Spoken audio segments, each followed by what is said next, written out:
Supreme court میں اسلحہ چوری کیس کی سماعت میں چیف جسٹس قاضی فائز عیسیٰ نے ریمارکس دیے کہ پاکستان سے کلاشنکوف کلچر کو ختم کرنا ہوگا۔ سپریم کورٹ میں اسلحہ چوری کیس کی سماعت ہوئی۔ چیف جسٹس قاضی فائز عیسیٰ کی سربراہی میں 3 رکنی بینچ نے کیس کی سماعت کی۔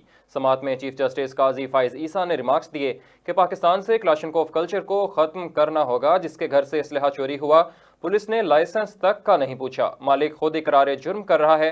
2 کلاشنکوف پستول سمیت دیگر قیمتی چیزیں چوری ہوئیں۔ چیف جسٹس کا کہنا تھا کہ مجھے بھی آفر کی جاتی رہی کہ آپ کلاشنکوف کا لائسنس لیں۔